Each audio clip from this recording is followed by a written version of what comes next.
Yo les frérots, comment ça va? J'espère que vous allez bien, que tout se passe bien pour vous. J'espère que vous passez un bon début de semaine, enfin une bonne semaine plutôt j'ai envie de dire. Aujourd'hui on se retrouve pour l'avant-match du Barça face à l'Espagnol de Barcelone, un derby qui va jouer jeudi à 21h30. Un derby où on peut même être champion comme on l'avait fait il y a 2 ans. On est directement parti les frérots.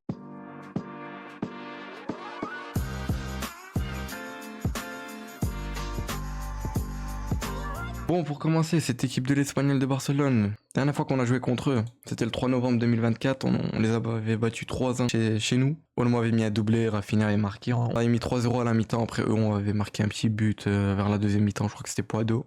Javi Poado. Maintenant, on joue chez eux. Donc voilà, on joue chez eux pour peut-être être champion. On le rappelle, le Real joue aujourd'hui face à Mallorca à 21h30. S'ils perdent leur match et qu'on gagne demain, on est d'office champion.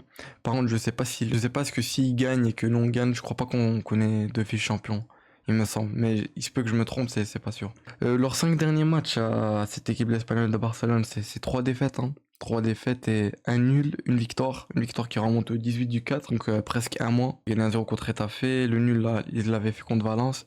Ils ont perdu contre Villarreal 1-0. Et ils ont perdu contre le Betis 2-1. Et récemment contre Leganés, ils ont perdu 3-2. De notre côté, c'est 3 victoires, un nul, une défaite. Le nul qui a été face à l'Inter à l'aller et le retour à la défaite qui nous a coûté l'élimination. Donc voilà. Au niveau du classement, ils sont 16e hein, avec 39 points. 18e qui sont relégables, qui sont Leganés, qui ont perdu contre eux en plus. Ils sont actuellement à 34 points derrière. L'Espagnol, il y a Alaves qui est 17ème avec 35 points. La fin de saison peut être compliquée pour l'Espagnol, même si je pense qu'ils vont quand même se maintenir. Mais ça peut être compliqué pour eux, donc voilà, ils jouent. Ça joue le bas de tableau. Nous, on le rappelle, on a actuellement 82 points. Si le Real gagne aujourd'hui, il passe à 78 points. On aurait de toute façon un match de retard. On joue demain de toute façon.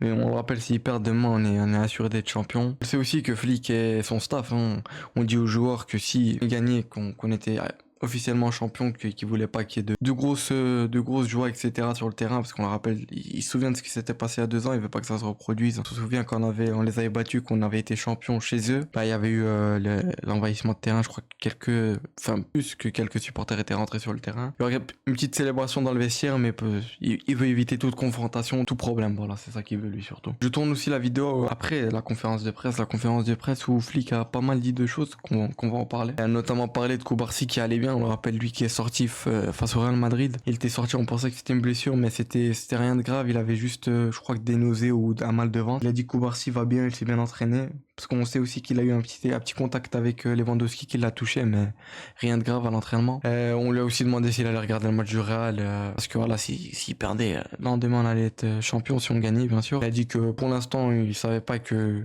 préférait se concentrer sur le match de demain. Ils lui ont aussi parlé d'un éventuel changement titulaire dans le 11, et il a dit qu'il avait décidé de pas parler du 11. Ça lui a aussi encore une fois parlé de son renouvellement, on le rappelle, hein, il devrait normalement signer un contrat jusqu'en 2027. De base, il avait signé que pour un an plus un an, donc l'année prochaine c'est déjà sûr, mais ce que j'ai compris c'est qu'il va signer jusqu'en 2027, ce qui fait plaisir, mais voilà, il préfère se concentrer sur la fin de saison, il en parlera en fin de saison comme il l'a dit. On lui a aussi posé une petite question sur Ancelotti, etc. Il a dit qu'Ancelotti a fait un travail fantastique à Madrid et qu'il lui souhaitait le meilleur et que c'était l'un des entraîneurs les plus titrés du monde, hein, ce qui est vrai. Malheureusement ils sont sur une mauvaise saison, mais après voilà, bien sûr faut pas oublier les travaux qu'Ancelotti avait fait. Ils lui ont aussi demandé par rapport à Lewandowski est-ce qu'il allait jouer, qu'il leur a dit que ouais, Lewandowski va bien, qu'il peut jouer demain, mais qu'il ne leur dira rien de plus. Il a vraiment pas voulu trop parler du 11, on est un peu flou au niveau de la compo. De toute façon, on va en parler après. Moi, j'ai fait ma compo. Ça se peut que je sois à côté de la plaque, hein. C'est comme je vous ai dit, c'est moi. Est-ce que je pourrais aligner avec bien sûr de la cohérence? Aussi, ça lui a dit est-ce que vous pensez déjà à célébrer face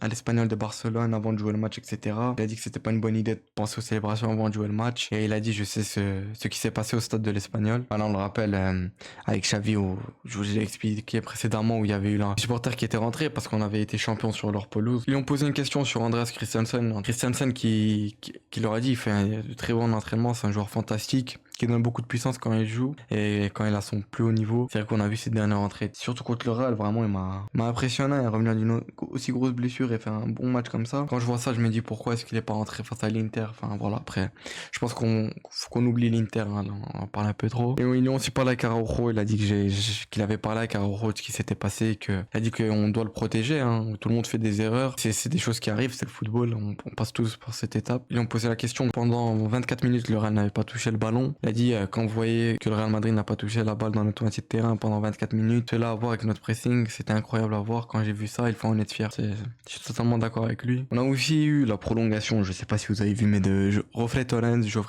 désolé pour l'accent, je sais pas comment ça se prononce. Le crack des U19, un latéral gauche, qui a renouvelé jusqu'en 2028. Il a notamment dit qu'il espérait faire ses débuts avec l'équipe première et que c'était le Barça était le club de sa vie. Ça fait plaisir encore une fois. On espère que, je pense très certainement qu'il va être appelé pour la pré-saison en Asie et c'est là-bas où Flick jugera son niveau. On sait aussi que Flick a dit à Gérard Martin qu'il comptait sur lui l'année prochaine et qu'il l'intégrait dans le groupe. Ça fait plaisir. Moi, Gérard Martin, je pense que avec du travail, ça peut devenir un très bon joueur. On voit qu'il s'est pas mal amélioré. Certes, bien sûr, face à l'Inter, il a fait peut-être une erreur sur l'égalisation. Peut-être que s'il y aurait eu Baldé, ouais, il aurait pas fait cette erreur, mais bon, si on peut refaire un monde, c'est comme s'il y avait Baldé, je pense pas qu'il aurait mis les deux centres magnifiques là où on revient à 2-2. Enfin bref, voilà, de toute façon, le match est passé. Alors, faut oublier, même si c'est dur. Je sais pas si vous avez vu, mais par rapport au transfert de l'année prochaine, le Barça s'intéresse au gardien de l'Espagnol, hein, Joan Garcia, qui fait une très belle saison de leur côté, je crois. J'ai vu qu'il avait l'air d'être pas mal, sans plus, j'ai pas trop vu. C'était lui, je pense qu'il peut-être succédera à Marc-André Ter Stegen. On sait que Chesney, on sait pas ce qui va rester. Ter Stegen, le club, suite à ses dernières performances, ses blessures, ils savent pas encore comment ça va se passer pour l'année prochaine. On sait aussi que Frimpong est considéré comme l'une des signatures les plus prioritaires cet été, hein, Jérémy Frimpong, latéral droit, très offensif, très très bon. On sait aussi que ça parle beaucoup de Huysen,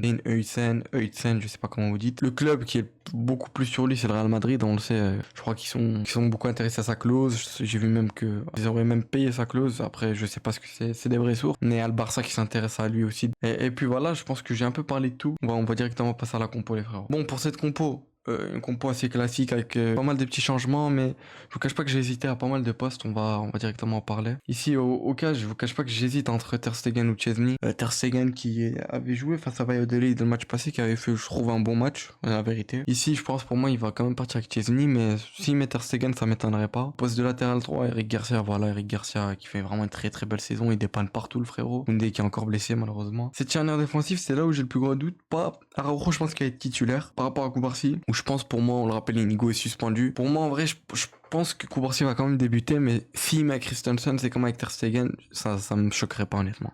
Au poste de latéral gauche, enfin le retour d'Alejandro Balde, ça fait plaisir, hein, qu'il soit de retour. On l'avait vu face au Real.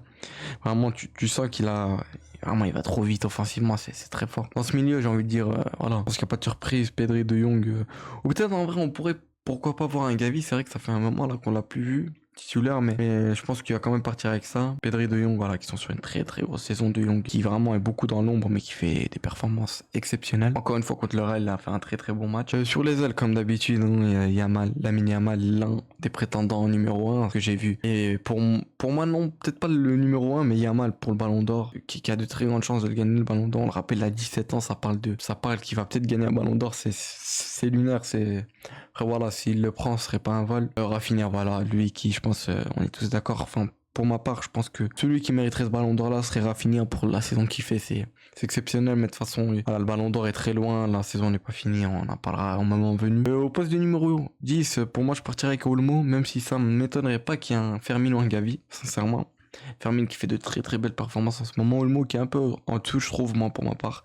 Il nous habitue à mieux. On sait que ça parle beaucoup de lui à City, peut-être. Guardiola rêve de le faire venir, le joueur. J'ai vu que ça parlait peut-être d'un échange entre lui et Jérémy Doku. Le Barça ne souhaitait pas le vendre, mais si une grosse somme arrivait ou un échange entre joueurs, donc par exemple Doku, ça pourrait peut-être changer la donne, je sais pas. On le rappelle, ça fait qu'un an qu'il est au club, même pas un an. Au poste de neuf, pour moi, je partirais avec Lewandowski, Ferran Torres, qui va peut-être rentrer par la suite. On sait que Kylian Mbappé l'a dépassé, je crois, d'un but ou deux, peut-être, après son triplé. Pas de deux buts, ouais, comme il a mis son triplé, qu'il était à 24-25. Enfin, ouais, il avait 25 Levan et 24 Mbappé. Je pense qu'il va débuter titulaire et que ça va lui faire du bien.